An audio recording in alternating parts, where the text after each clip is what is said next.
Hi there, welcome to the video. Today I'd like to give you a bit of a review and maybe a look back at what was a part of the 90s, and that's Nirvana Unplugged.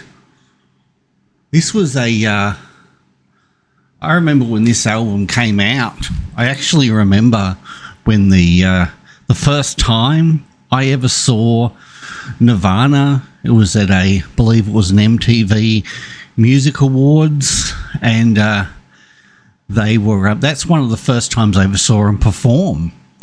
It was certainly life changing, and well, after that, the Nirvana Bleach. That was the first cassette I ever bought with my own money. So yeah, we went from what was like, what's going on? Like, who is this group? Always used to see them in a lot of those popular teenage magazines at the time, like not front and center, but just like people were aware of them. And like Nevermind at the time was a massive album. Had the two had the Come As You Are and the that Smells Like Teen Spirit. This is the song you just could not get away from at the time. It was well, it speaks a lot when you consider that it wasn't that long, like maybe a year or whatever. Kurt Cobain almost refused to play Smells Like Teen Spirit live, which I don't blame him for that. But yeah, so this particular performance, it came out after his passing, and it was really, from my perspective and where I saw its perspective, it had a lot of hype. It was nothing like we'd seen before.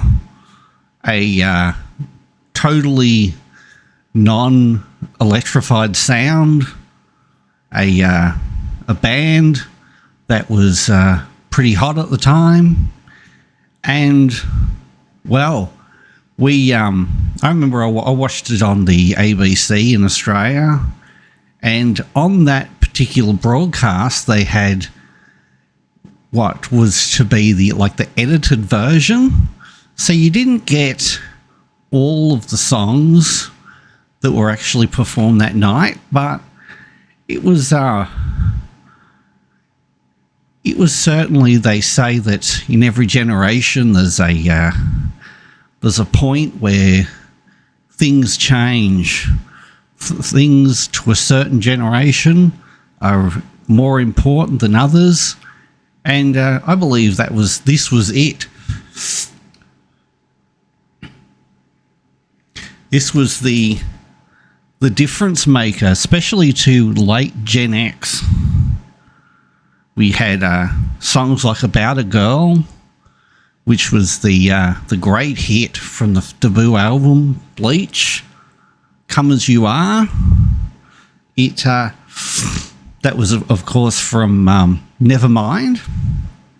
There were also songs that, and before I forget, there were also, being unplugged, being just a strictly acoustic fare, it gave these songs a slightly different edge, in my opinion. The songs we'd never heard of, or I'd never heard of, like Jesus Doesn't Want Me for a Sunbeam, a group that to this day, Vaselines, I've never listened to, which is probably a bit of a shame. And then the last three, so we got Penny Royalty, Dumb, and Polly. They are all songs that I think they were meant to be played this way.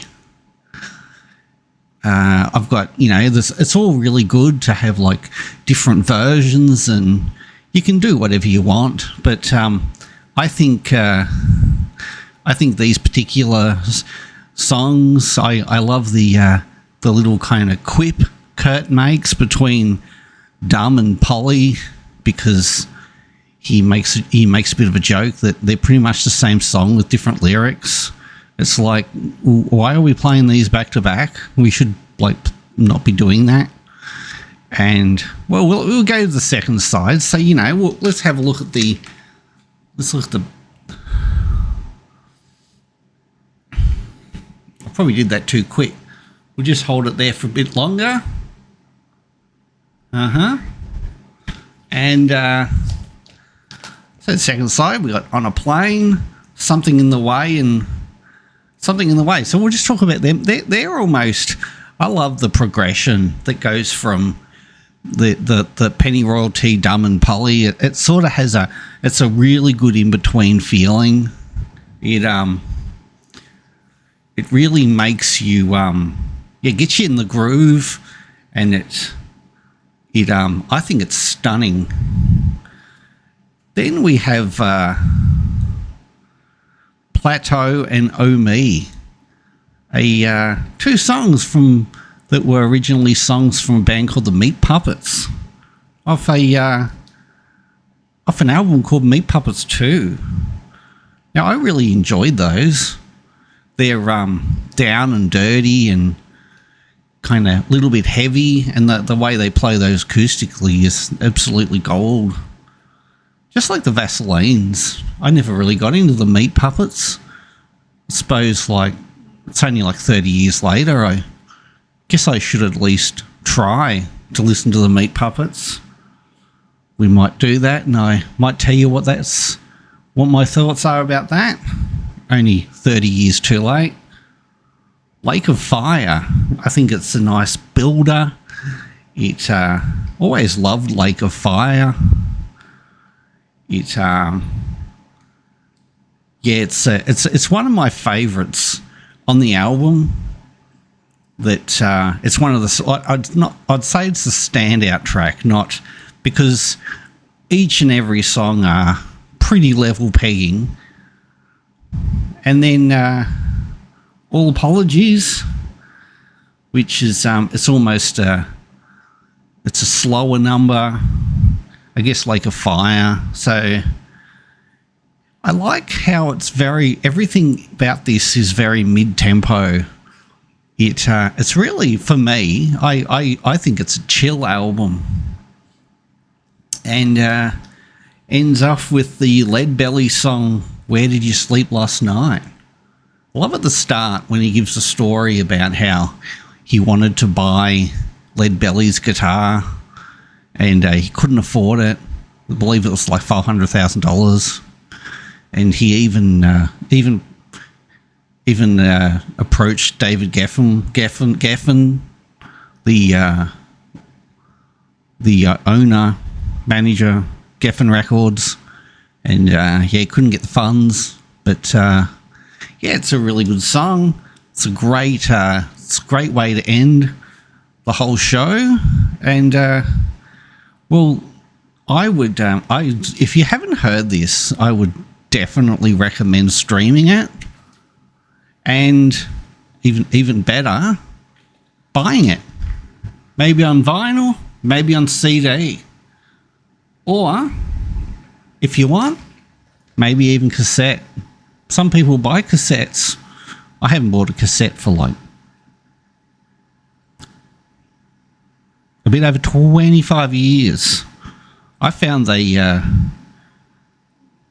they started to sound funky, but so I just threw them away. There was no point in keeping them. They sounded really muddy. But okay, so with this particular release, I'd give this a 4.5 out of 5. It's a brilliant album.